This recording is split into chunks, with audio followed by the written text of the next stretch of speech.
think we can start. Yeah. Okay, ladies and gentlemen, welcome to the FTCC. Okay, so my name is Konchai Sutakan. You can call me Kan because it's quite difficult Thai name. So maybe you wonder why I have a French accent when I speak English, because I'm also French. That's why. But I am a Thai 100%. Okay, so welcome to the FTCC. Let me introduce you the webinar series. Today it's already episode 4, and as you may know, if you follow us, normally we do in a webinar, so it's only online. So today we make a bit special because it's physical event. We do also some record for YouTube channel, and we do also for live in YouTube.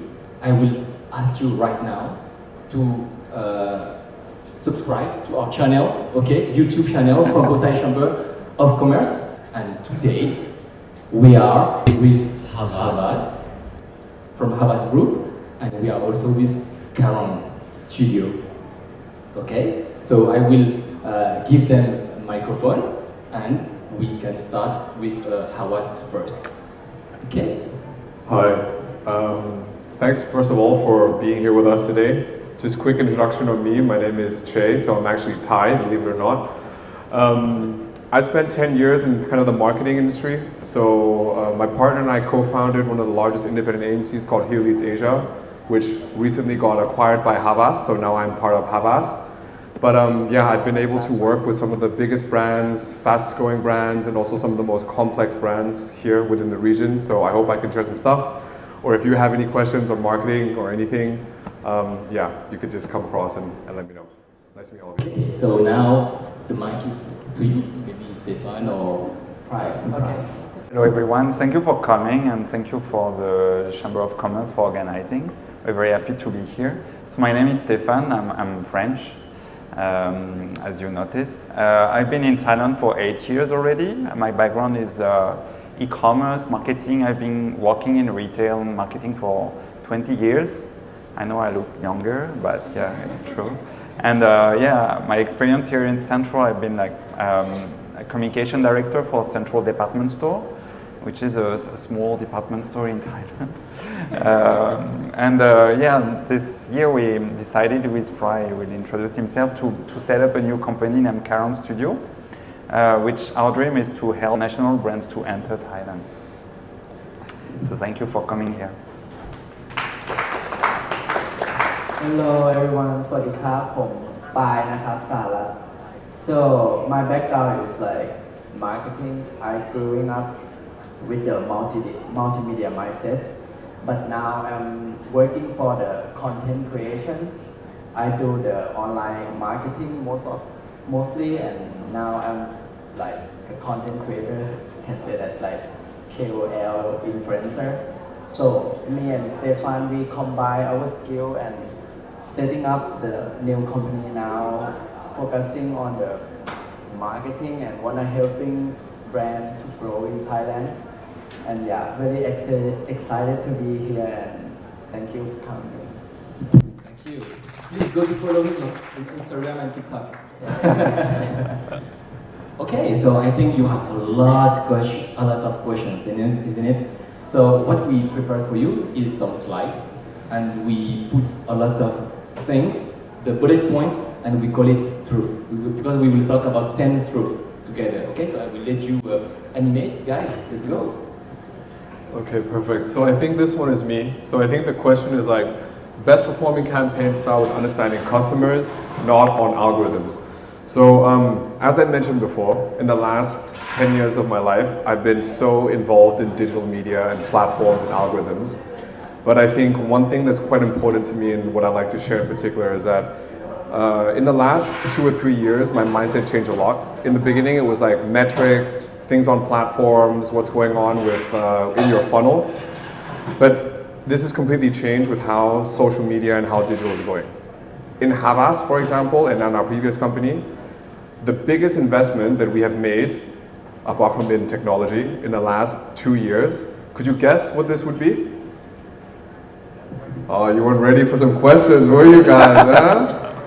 Do you have any, could you guess 1 or 2 things? Please go ahead. Social media. Social media, yeah. Sorry?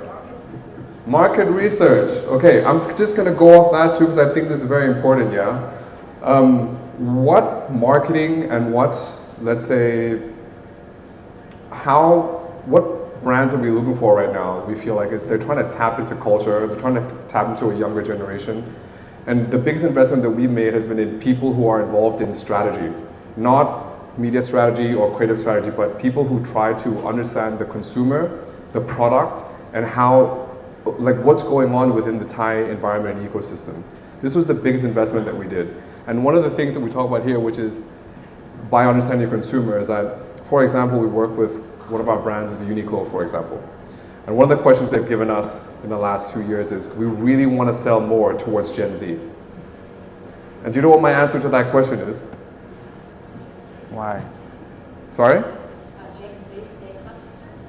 That is a very good question. That is one right answer too, which I also said. But what I also said to them is that, are you selling on TikTok? And they said, we can't really sell on TikTok. I said, that's the problem, right? Because your customers are on TikTok. This generation is on TikTok. Yeah. I don't want to be too long-winded on this one, but I think one of the most important things right now that you could do is really understand who your consumers are, what they're tapped into right now, what is the cultural relevance point that they have, and from there understand how best to communicate with them. What channels they are on, what are they frequently using, who are they following. So I think for me, to answer that question, that is the most important thing that we look at as a global agency right now in Havas, and how we're trying to also change the perspective of our customers in Thailand. If you want to add anything, please. Yeah, this is what I think and I see also in Thailand is the market is so different comparing to Europe, right? For example, Thai people they used to buy in TikTok, right? All Thai people, when you work with Thai people, they always buy things or sell things on TikTok. It's amazing. For example, in France, we use Amazon, we use what we can. Right. But in Thailand, it's full of TikTok.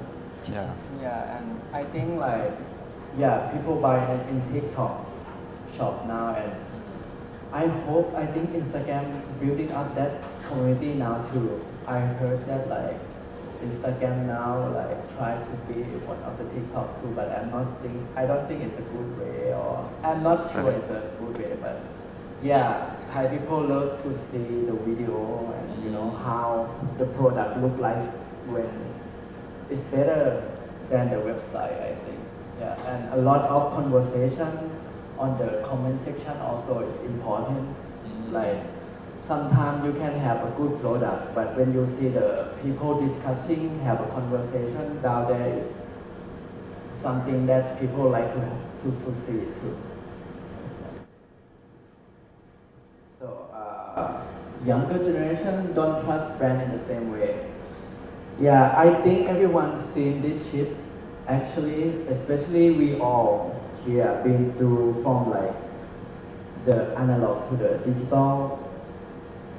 Back in the day, you know, like the marketing, brand they control the story, brand can control everything. That, like if you want to buy something, you just check their website, or you can just check like you get the information from the television, from the brochure. But nowadays that I mentioned, like everything you can see from the TikTok, Instagram, even you can do the research from the Reddit, how people been discussing about your brand.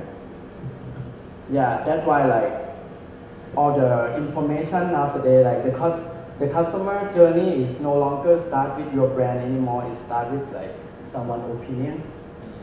Yeah, brand no longer like a customer first impression, like it's other people do. So now, like before we used to trust the brand, but now we trust more people. We used to trust the advertising, now we trust the recommendation. We used to trust the brand message, but now we trust the community. And also like today brand is not just competing with the other brands. They also compete with a bunch of the media out there. Before you launching some campaign, some advertising, I think they probably seen all the thing on social media, you know, like all the Instagram, all the comment, all the reviews before seeing your campaign. So when you want to speak something, when brand want to speak something, it's not just the only way anymore. It's something that like one voice among of the thousand out there.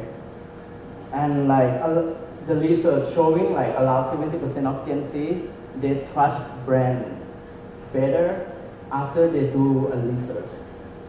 And I think like that I mentioned before, like one of the most powerful research is in the comment section. When you launch something, when you launch some campaign, people like will judge you twice. First, they will judge your content, but also they like to see how people react to it too. The comment is a new. The comment section is kind of like a new word of mouth nowadays, and people don't just watch your content. And the most important part of your campaigns might not be the content itself, like it might be the conversation down below too. Like, yeah, sometimes people even trust the comment than your content for some reason, I don't know why. This is true. For example, I have my wife, and she do always screenshot on the comment section, you know, and send to me a lot of comments because it was funny, it was relevant or not, and it makes me laugh because instead of sending me the video, I don't know about you because there's also a woman here. Don't you send real or video to your conjoint and maybe also comments? Please look at this comment, it's so funny. And yeah, true. People, and yeah, I think like the younger generation, they growing up with the advertising. They see a lot of campaign every day. They know affiliate link. They've seen everything. Even us, you know, when we see the advertising nowadays, we all have a filter about it.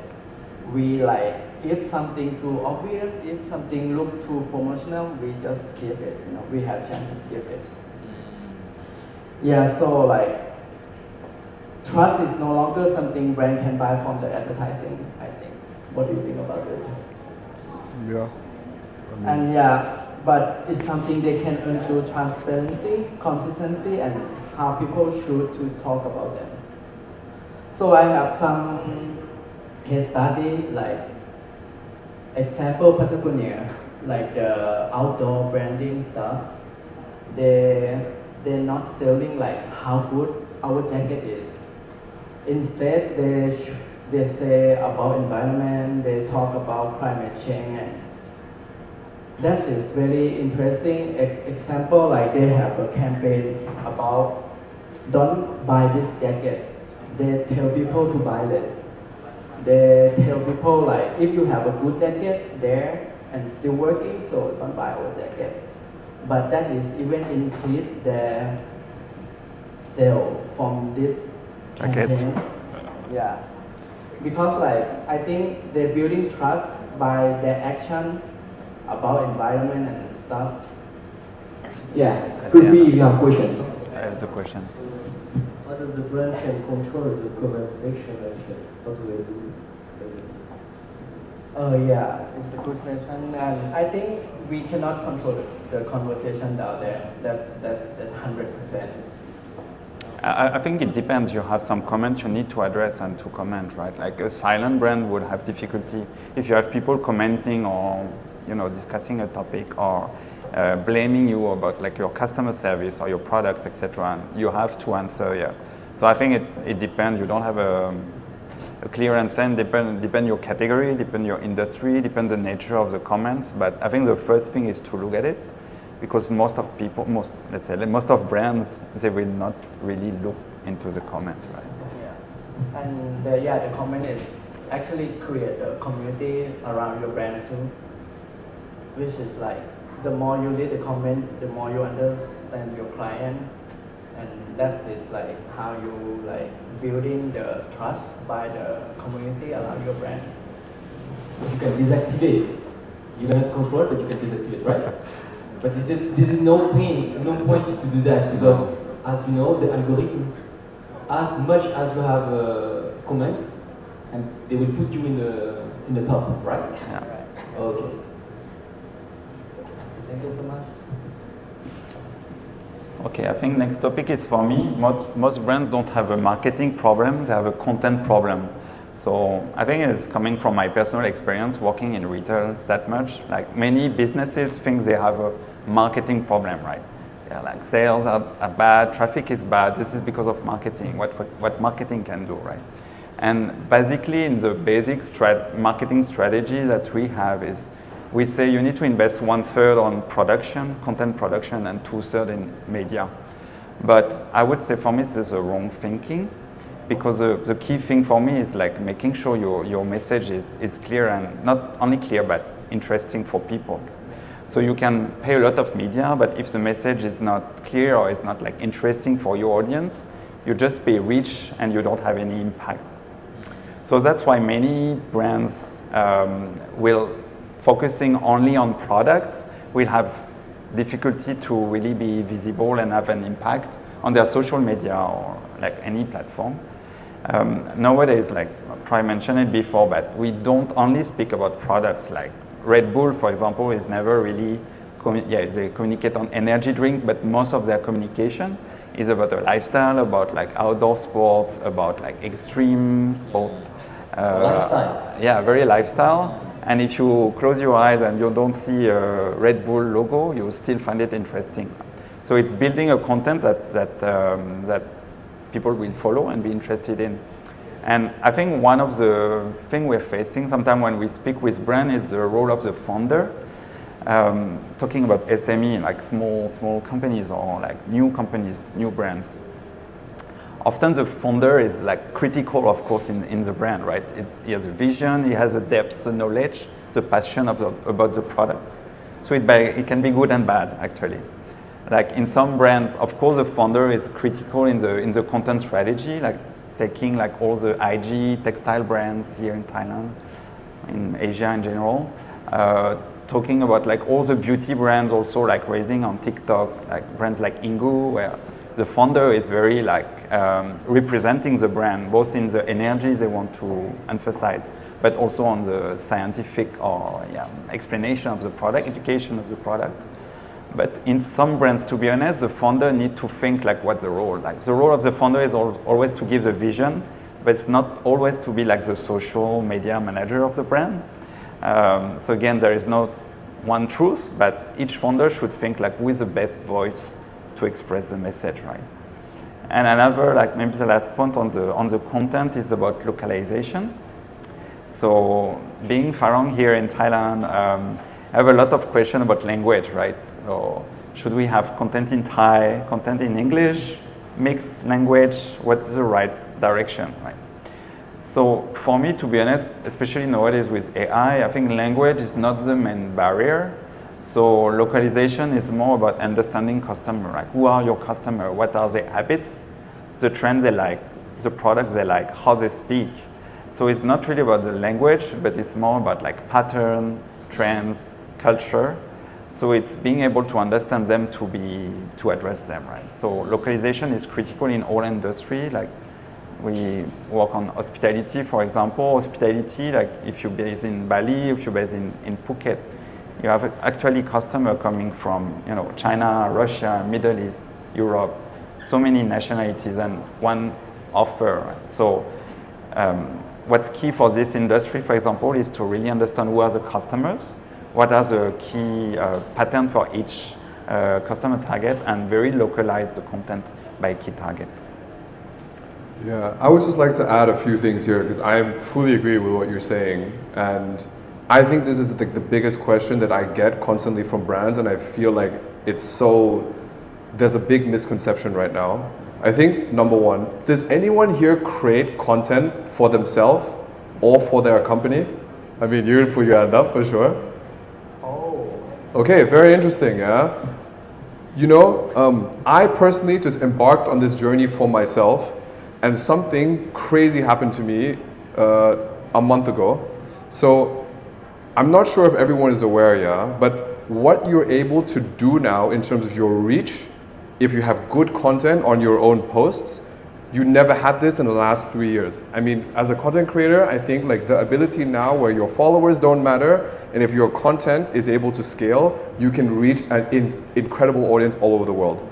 So for the first time in my life, well, very short content creator life, I reached like 1 million views, like for content, and I have 4,000 followers. This is, if you said this 3 years ago, people would be like, this is not even possible.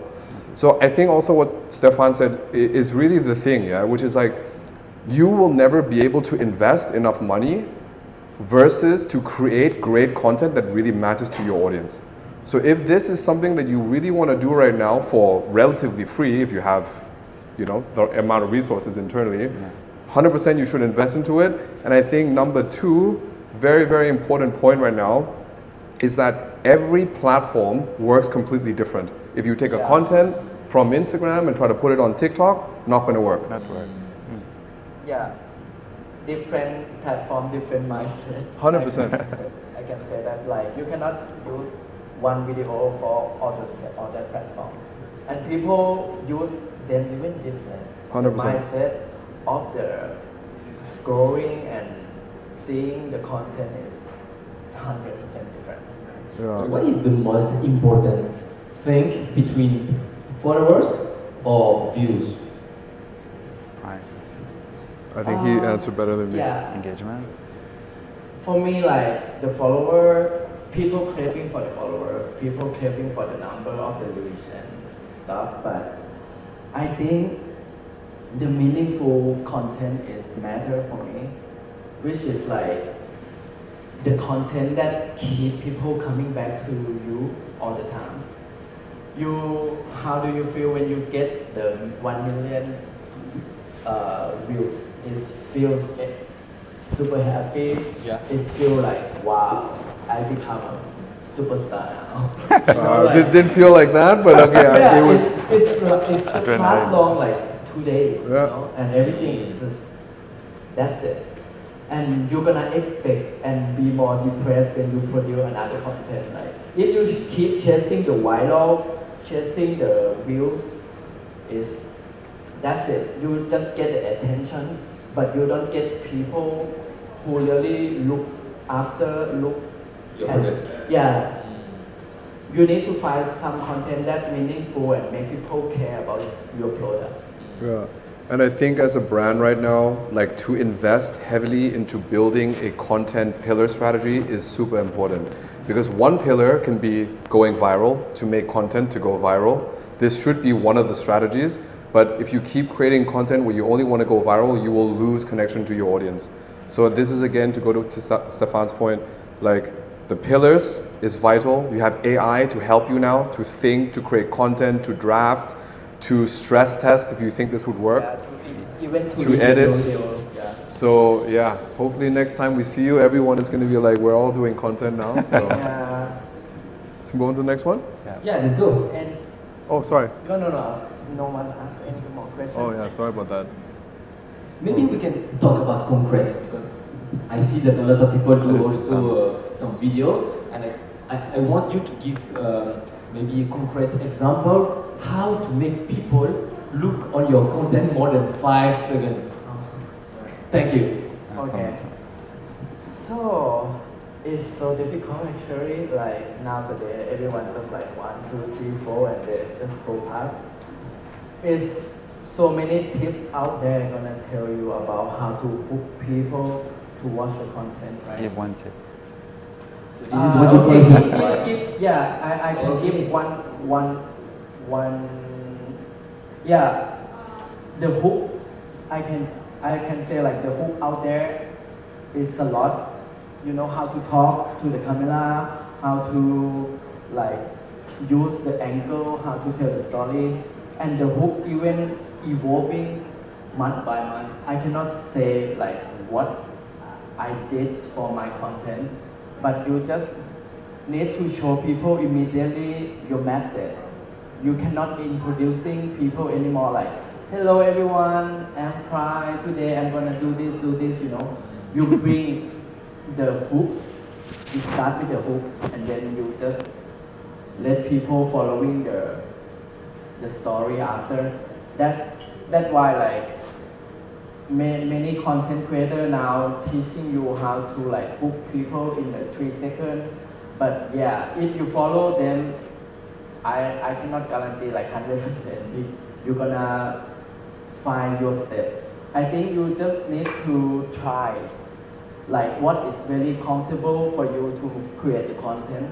Like the easiest way, the easiest tool you have, and just make it. Just try hook like this, how to talk to the camera, even everything is matter. Thank you very much. Okay, next slide. Okay. Another topic which I think a lot of people think about a lot.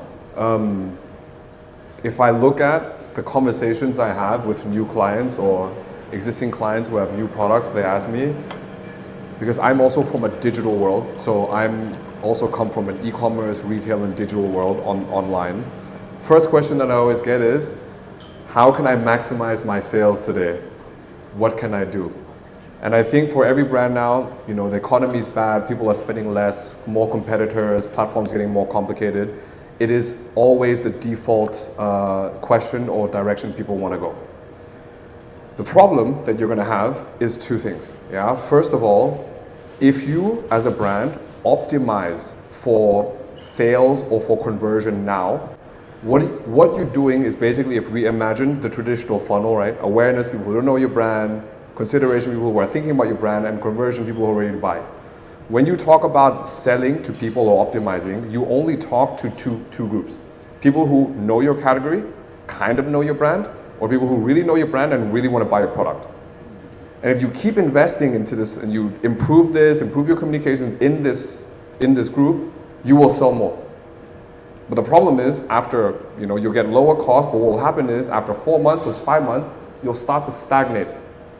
And the brands are like, you're not doing a good job anymore, what are you doing? We'll be like, look, you're talking to the same group of people, you're not investing anything in new consumers who don't know you or who are in your category. So what we always say is like, the problem with short-term growth is that you will limit your brand long-term to find new customers and connect deeper within the category. So this is also what I see now. If you look also in the last 2 years, brands invested so much in e-commerce, in sales, and lead generation in this lower funnel, that now they realize they've lost kind of connection with the brand and they've lost kind of a new audience strategy. And now if you look, to be honest, in the last year, every person is coming to us and asking this question. Our brand isn't growing anymore. How do we connect to the new audience, to the Gen Zs? What do we do? So what I would always recommend in this is, you need to find an equilibrium. You need to make business now. Economy is bad. You need to grow your business, but you need to have an eye for your future customers, 6 months, 1 year, and you have to have a way to connect with them and not talk to them about buying your product. Right. Talk about your brand, talk about what you do, talk about the benefits of what you have, talk about the community, talk about all of these things, but make sure that you engage in this group, because the more they know about it, the more people will come down and you will overall have a better output for your marketing in the medium long term. Anyone? No, something a little bit related is between like branding and performance. Like Yeah. when you work in a brand, there's always like challenge on like how much you invest for branding, how much you invest for performance. I think like this separation between the two objectives is sometimes a bit like blurry. Because Central want to invest in lower, right? In the sales, right? No, we invested a lot in like, we have billboards, like, Okay. So, and I think like it's a bit stupid to say that, but I think both is important. Like branding is doing performance, and you cannot have performance without branding, right? So I don't know, maybe you're more expert than me, but I think this, the branding, for example, I saw someone from YouTube like recently saying like all the long form video is still very important 100%. to drive Yeah. people interest in the brand, right? And you can think maybe you don't need them anymore because now it's all about like 15-second video on TikTok, but not really. And depend on your business and industry, but branding is still like important for conversion too. if anyone watches your long form content for more than 5 minutes, they will buy something for you, most likely. They're watching your TikTok reel and sending it to someone else. Yeah, but what in YouTube is not about 1 minute, it's about 10 minutes or Yeah. more. Yeah. Right. Is it worth it also to go in this kind of channel? Again, I think it depends on industry, but like for lifestyle brand or retail, you will not go into 10 or 20 minutes, right? Yeah. But if you're in education, if you're like in scientific products or clinics or Podcast? You can talk with Yeah. your product about podcast, maybe, I don't know. the length can vary. But yeah. In lifestyle brand, like 1 minute is already long. Yeah. Yeah. But sometimes like beauty product, they do also a long form video. Yeah. Oh, okay. But like example for the travel content creator, sometimes you have a long form video like 10 minutes, like about your journey, but you're gonna have like some advertising, like you holding the product and like, yeah, I use this product for my trip. So that's kind of like a short advertising during the video that can happen for the travel content creator. And yeah, I think, and they got a lot of the promotion for that too. Okay. Yes, thank you. If you have questions, feel free to raise your hand. Okay, I will come to you. Oh, we're just gonna ask you in a second. Okay, next topic for me. I think creativity creates attention, consistency creates trust. So my opinion is like consistency is still like quite underrated in the marketing strategy nowadays. So it might look boring to speak about consistency, but I do think it's critical. Well, the first thing is, yeah, creativity. Creativity is important, of course, like we speak about like all the flow of content. If you're not creative in your content, yeah, you cannot be visible, right? But creativity is also needs to be relying on your brand and your objective, right? So you can use like emotion, you can use anger, you can use like very strong aesthetics. You have like so many ways to drive emotion. But that's true that people, what will they remember is the emotion and the moment that they will spend with your content and with your brand. So that creativity is very important. But sometimes I feel like brands are looking for the super viral content or the super viral campaign and do like a big boom of like something super viral and super surprising or I don't know, super strong. And then we don't hear about them for weeks or months, right? They just vanish. So that just attention is like no meaning behind. That's where it's consistency being very important. It's actually thinking about like what's the meaning of your brand, what's your purpose, what's the long-term purpose of your brand that justify this communication. So consistency is it's not just like saying always the same thing the same way, right? It can be also very creative. For me, it's like 50 shades of your brand, right? What is your key purpose of your brand? And then how you can do variation to adjust this content to a different audience, different season, different products, different category. So it's not always the same thing the same way, but finding a way that is yours and duplicating in million ways. Just two examples from the beauty industry, what we know quite well. Like in Thailand, Panpuri is very interesting because yeah, it's performing very well. It's booming like commercially. It's exporting in Southeast Asia, Singapore, etc. And it's not the loudest brand in the beauty industry nowadays, right?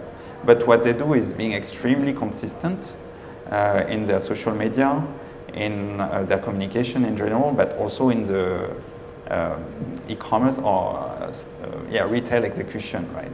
So what you see is extremely like thought and extremely precise, like using all the Thai craftsmanship, wellness, like tradition, heritage, but in a very modern way, like I would say a little bit Western luxury way. So it's very, very consistent and creative and cultural. At the contrary, C'est la Vie is also working very well and being extremely consistent in a more like educational, a bit more simple, straight to the point communication. So yeah, consistency is very important. You need to use creativity to launch new brands, to be visible, to have different moments of communication during the year, right? But consistency is what should stay overall. Just sharing, like more personally, like working in Central department store, which is like, I think in the lifestyle industry is one of the business where you have the most category under one roof, right, by definition, and where like many generation, many type of people like coming in under your roof. So the main challenge, to be honest, like when I was a director of communication, was not to be creative. It's always hard to be creative because there's a seasonality in this business that can be a bit boring, to be honest. But so creativity is still important, but the main challenge is consistency, right? Because one brand, like million message at the same time, you know, and million person communicating for you in PR, events, store, etc. So the consistency is like the fight that brands need to have to be seen and recognized. And just on content, like you mentioned, AI. I think AI, of course, can be a threat because you think, oh, AI maybe will lose authenticity. Like the content will be the same. How to differentiate myself and be authentic if I use AI? But at the same way, it's if you find your voice and your message for your brand, it's an amazing tool to scale content, right? It's an amazing tool to go into like 500 version of yourself. The only way is being sure that when you do that, you don't lose your soul and your purpose. And you can do it in every languages, right? This is the languaging is no-brainer. No? Yeah. It's not just the languages, it's the format you mentioned, like the format adaptation. Like, you know, I have a very strong idea for TikTok, how I say that in IG, in LinkedIn, in what other media, Facebook, or what I can do in store or on a billboard. So and I think you can also very duplicate by segment, so it's help for personalization, targeting. Right. Someone want to say something? Okay, let's go to the next slide. Sales. These are like the boring questions coming to me a little bit. No, I'm kidding.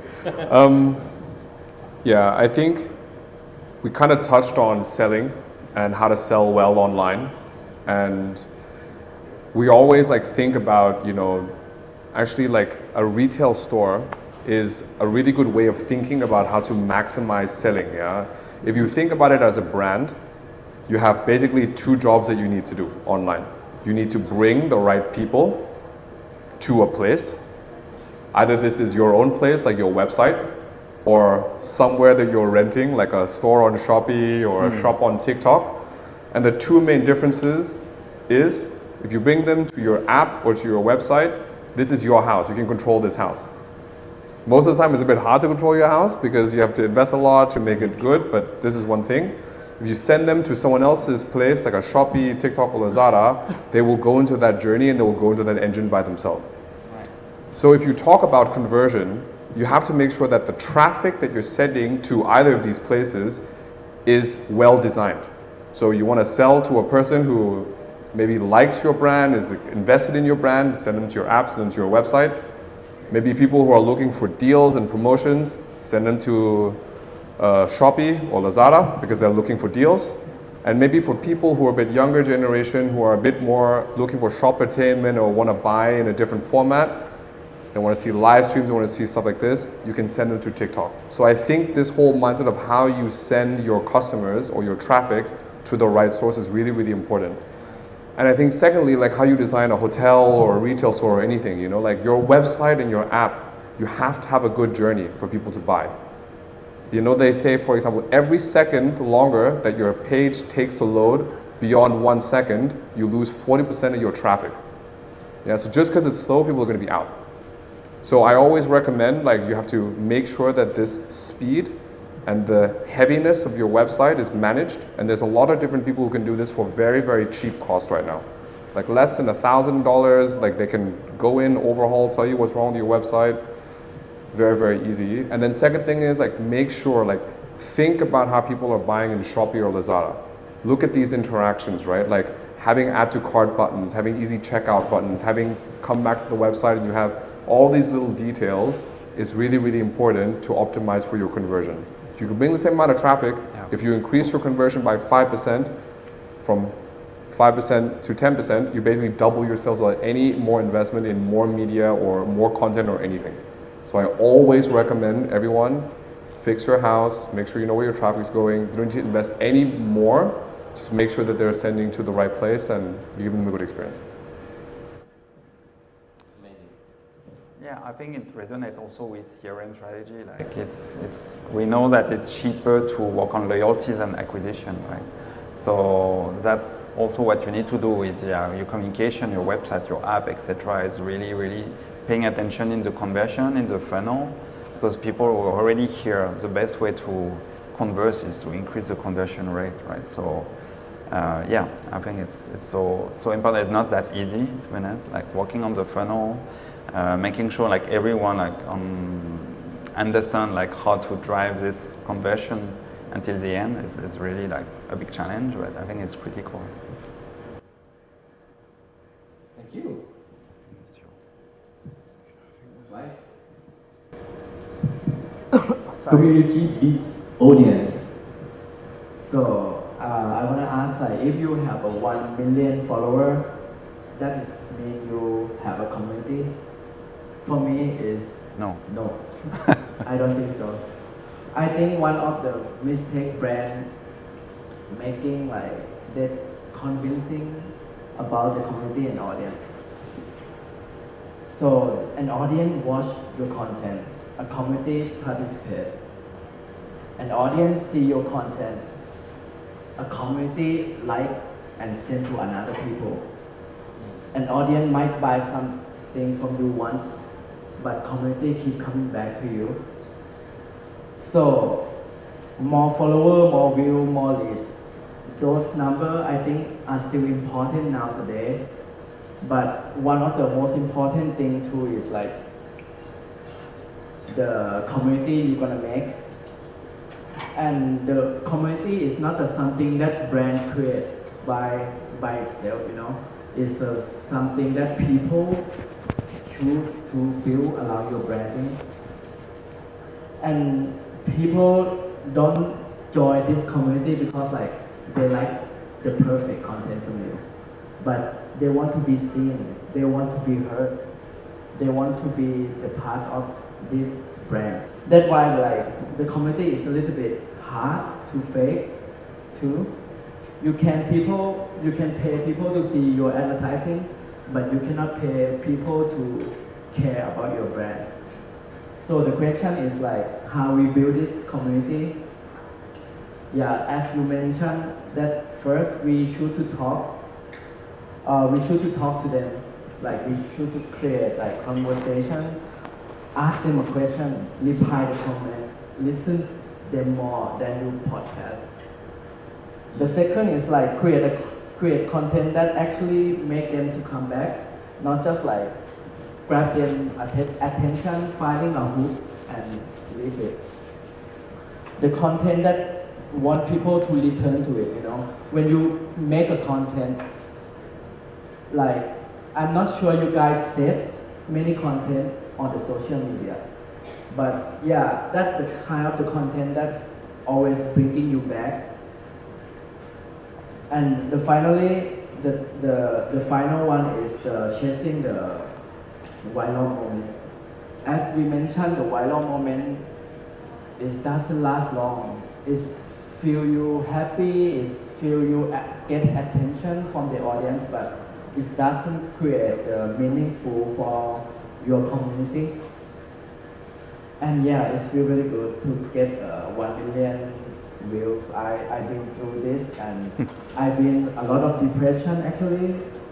Yeah, when I create the content to reach the viral moment, and I need to make more viral. I need to how I'm gonna be viral again, and that is super depression for me to make the content to go viral. But nowadays, you know, the way I'm thinking when I wanna produce the content, like what I'm gonna share to them, what the message I want to share, what the travel is not just the one place that, okay, this is the Phuket, it's beautiful.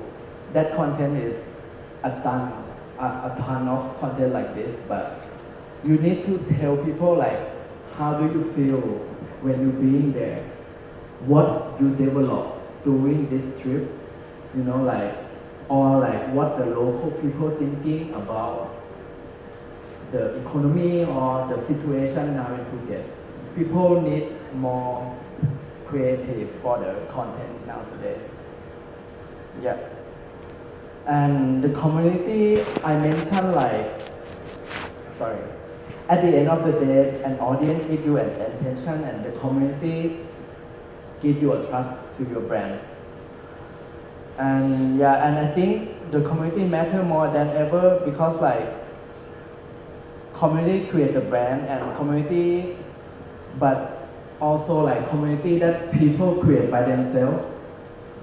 Like nowadays, if you see around Bangkok, you know, people don't go to gym alone anymore. People don't go running around anymore. Like so many community now in Bangkok, like run club, wellness event or cold plunge. You know, we create community together, and brand wanna be part of it.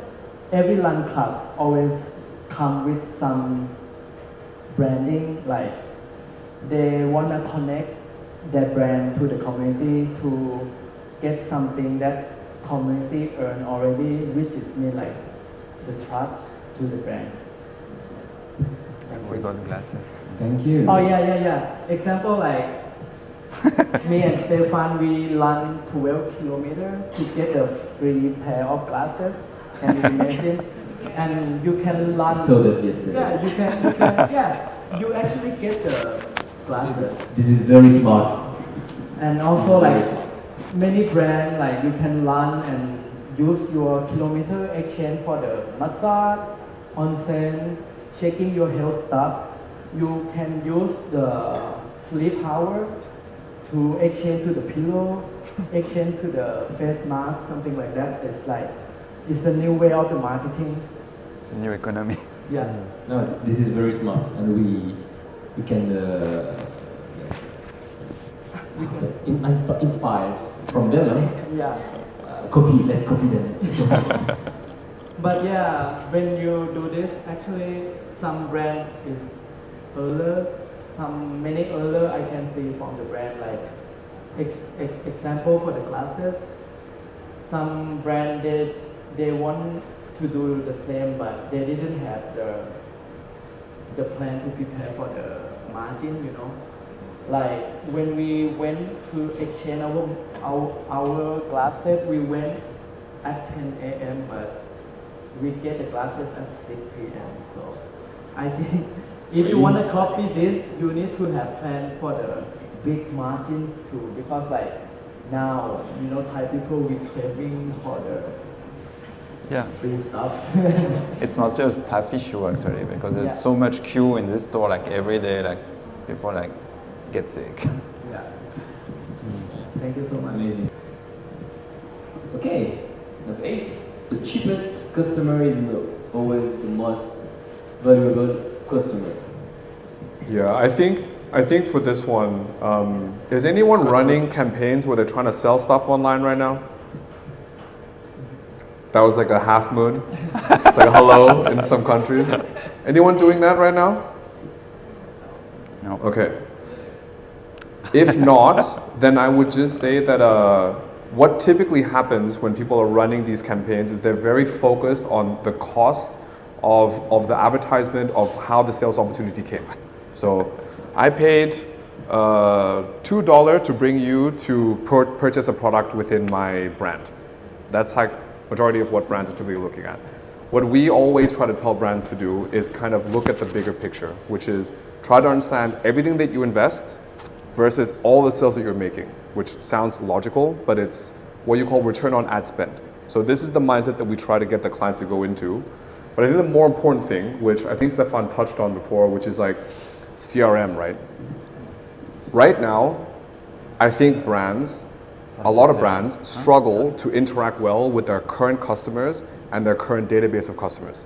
So what is a very interesting thing for you to maybe consider, or to, if you have friends or brands who are doing this, is if you have a group of customers who buy from you, you can implement what you call an RFM model. Does anyone know what the RFM model stands for? Recency, frequency. Oh, he's a marketer, so he knows.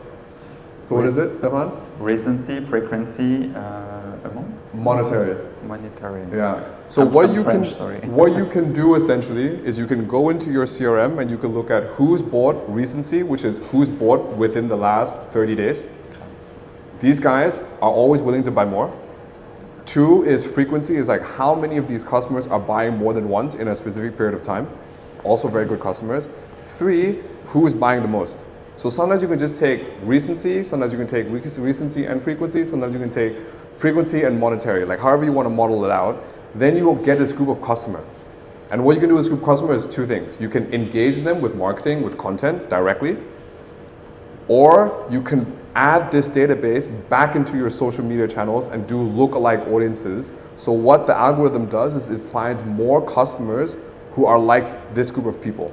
So for example, if we have the same characteristics on social media and you input my data in there, he will get found through the client's ads, which is very interesting. So yeah, maximizing whatever you invest in a model like this is a very good way to get better returns, essentially. Thank you. Like it was me again. Oh, me again, everything. Not everything can do. Oh Not yeah. everything that can be measured actually Okay. matters. Okay, maybe something a bit lighter right now because that before was a little bit heavy, but you know, like one thing which is so straightforward, which I don't think some brands look at, is that if I was to ask you guys right now, yeah, if you invested money into a campaign and you wanted to see if it was measurable, like you had a good outcome, what would your answer be? Can you guys can someone help me out right now? What would be like a good outcome, or how could you measure, please? Sales. Very good. Sales. That is very good. Got a big return on the investment. That is number 1. So that, if you get that immediately, that is epic. But sometimes your product, Because views don't matter. They don't matter. Unless they convert to sales. convert to sales. But what happens, for example, if what you're selling, say you invested money now, and it's a car. So maybe the person who wants to buy your car is interested, but you know they're waiting for the motor show in a few months, or they're waiting for something and they don't invest now. How would you measure other ways of how your campaign could be seen as doing well? Anything else? Asset impressions. Yeah? Clicks. Yeah? Generation? Lead generation? Especially if it's a bigger product like car, Yeah. you would So your number of leads, basically. Yeah? Yeah? I mean, they're all right. They're all right answers. Like one other thing that we started to look at more and more for brands recently has been search trend increase. Yeah. So how much demand are you generating through Google search or through generative AI for a product, a trend, or a specific offering that you've launched? So for example, DTAC launches a new SIM card for, I don't know, toll-free 1 baht, for example. If you launch that campaign and within that period, you get 30% increase year on year on people searching DTAC. You get a massive surge from 0 to, I don't know, 1,000 searches a month of people who are searching 1 baht SIM card. You know something you're doing is right, because people are having the intent to go on a platform and search for something that you are doing and communicating right now. And this tool is free. You guys can go on Google search trend and actually you can put in any keyword and you can actually see how much people are searching for it. So if you guys are ever kind of thinking about other ways to have measurement, which is free, I think this is a very good way. But sales is king. And I want to know if your search increases, Yeah. but your sales don't. How do you measure what if your sales don't increase, Yeah. like there's a drop, So if the search increases, Yeah. you don't get the sales yeah, that correlate with that. Yeah. How do you measure the disconnect from one to the other? yeah. So typically, like if you're looking at people who are searching, they're considering for the product, so they have an intent to find out more. If they're not, or you're not converting more, it would be like maybe three things. Maybe it's a promotional issue, maybe it will be one. Two, maybe there's an issue with your infrastructure of how people are buying. Maybe, for example, like your app crashed, or there's like a problem with your checkout, or there's an issue with how people are buying your product, or maybe you don't have the, maybe your inventory is out. Yeah. Maybe people are looking for red and you're out, you only have silver. So maybe there's always these like correlations which are a bit harder to explain. I'm managing the marketing, so that's always my excuse. So, but you're asking the right questions for sure.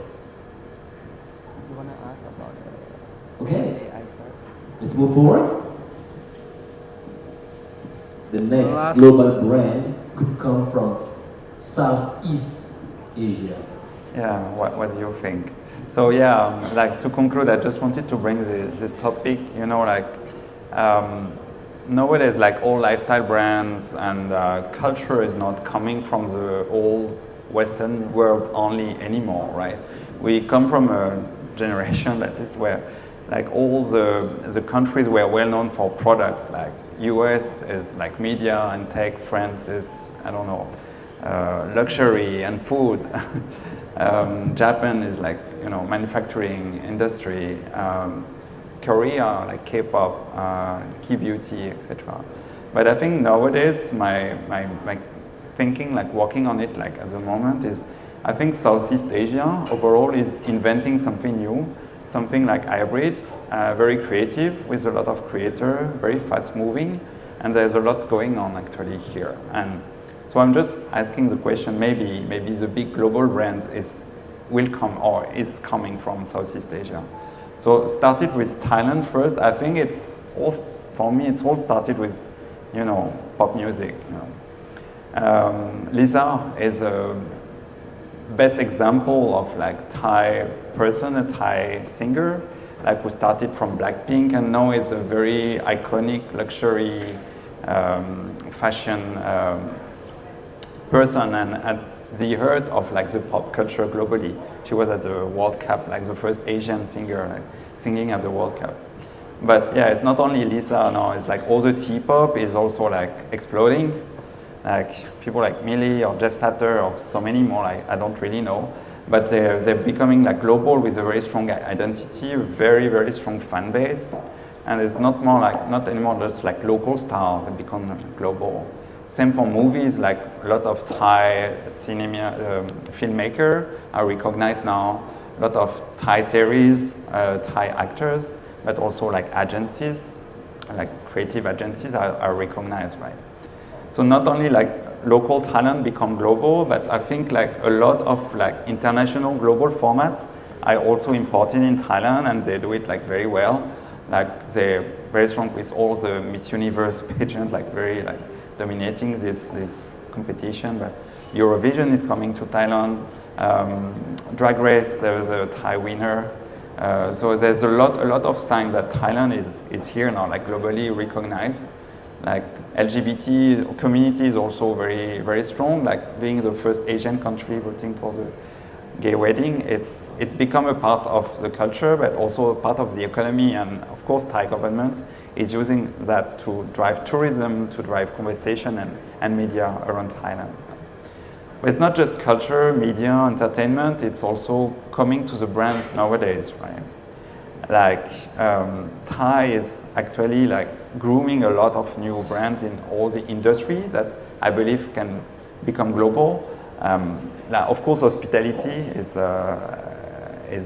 huge, like Anantara, Dusit Thani, they show like hospitality is not just hotel, right? But also textile. There's been like a big like event in France about like Thai dresses, royal Thai dresses, but you have also a lot of creative brands. Like I will take two like very different. Jim Thompson is becoming more international and reaching international customer by really like like using all the Thai craftsmanship codes, but in a modern, like very luxury way, the Thai silk. But you also have gentlewomen, for example, like very strong, not using like Thai coats, Thai roots, but just doing a very iconic product you see everywhere in the street. And so proving that Thai textile can also be like, Thai fashion can also be influencing, right? Clinics are very strong, like recognized worldwide, like aesthetics, like SLC, the Demis, like the clinic, like so many clinics are very recognized as a global leader in aesthetics, and yeah, this is becoming a destination as well for Thailand. And finally, I think like tea beauty, we talk a lot about beauty, sorry, but tea beauty is something like booming, like Thai brands are more and more creative. It's not just about like ingredients anymore, like coconut and turmeric. It's much more innovative. You have a lot of cosmetic brands in, you know, skincare, sun care, hair care, like booming. And tea beauty is still small, like, of course, compared to J beauty or K beauty of European beauty. But I think there's a lot of room to grow to become global with this concept. And finally, I was thinking about Thailand, but I believe in Southeast Asia. So Southeast Asia is a region, but of course there's a lot of cultural differences, a lot of differences between the countries. It's not a united region. But my opinion, my hope, I don't know, it's a dream or opinion, is like, if we put all our strengths together, maybe we can build this global brand, you know, like we all, like with Vietnam, Indonesia, Malaysia, Singapore, there's a lot of skills in common, but also a lot of complementarity. You know, Airbus was built by different countries in Europe. Silicon Valley were regrouping like different tech companies in the US. I hope like Southeast Asian, like by putting things together and working together on creative collaboration, maybe the next brand can come from Bangkok, like Ho Chi Minh City or El Nido. We don't know. Amazing. So maybe we can move forward about question and answers. I will let you the mic. Do you guys have some questions, maybe? Because I have tons of questions. You have to take these benefits. We are SMEs, okay? We are SMEs, and I will ask some questions. Maybe you wake up your questions later. You know, SMEs, we start the business. Maybe we don't have a team, like a marketing team. Okay, maybe we have budget. Maybe we don't have. Do we have to do by ourselves, organic? We have to pay. These meta ads. There's so much things around us, and we can use, but we cannot use alone. Or maybe it's not so wise to do it by ourselves. How can we reply to all of these questions? You know, we are not all L'Oreal. We don't all have the big brand. We just started 1 year, 2 years, 3 years, 5 years, or maybe 10 years. But we are SMEs. Yeah, I think it's a very fair question. I think I would say something very French, but it depends. Yeah. Depend on the business, depend on you. I think the first thing is understand your need, right? So I think we also member of this chamber to have some solidarity and being able to work as a community by itself. So the first thing is, yeah, you can call them, we can meet and, you know, understand your need and see what's the best solution. So it's not about like selling a lot of solution and selling things you don't really need, but I think what we're trying to do at least is really like not act as consultant, but act beside the brand founder to understand your struggle, understand your needs, understand your objective, but also I would say more importantly to face it, because as a small company owner, you know, you cannot do everything at once, right? So I think sometimes the difficulty is to think like what you really need to crack first, and that I think is something we can help like figure out. Thank you. No, I just Anything grabbed else? the mic in case there was a, yeah. I'm more We expensive. hope it was useful for you. But one more time. Yes, thank you. This is what I need. Thank you. I was wondering, when you were talking about authenticity and values and trust from the customers, do you have clients that specifically or to kind of, for us, we work mostly with like luxury brands, Yeah. and so far we were like kind of wondering if at some point they will try to have this kind of like mention like not done with AI because they want to emphasize their craftsmanship. So I was wondering, like, is it a clear request, or actually the opposite? They are like, no, please, like, go for it. We need to look trendy and use AI. I think it's a bit in between. Like nobody will say, okay, just use AI. I think if some brands want to use only AI, maybe they will speak with other people than us. But it's mostly like people like reluctant to use AI. We work mostly on smaller brands, so most of the time there's lack of knowledge of what AI can do, right? So I see some brand founder using AI in, it's not to judge, but in a very like basic way, and it's like obviously AI, you know? So I think, yeah, sorry, it's again a balanced answer, but for me it's all started with authenticity and creativity, what message, etc. It's like nothing is replacing a real shooting with real people, to be honest. But then if you use AIs to duplicate, like for a product page, you know, like for a shooting of a product in different colors, you know, on a product page, I don't think it's a real issue. Yeah, the final product, I don't think it's supposed to be an AI.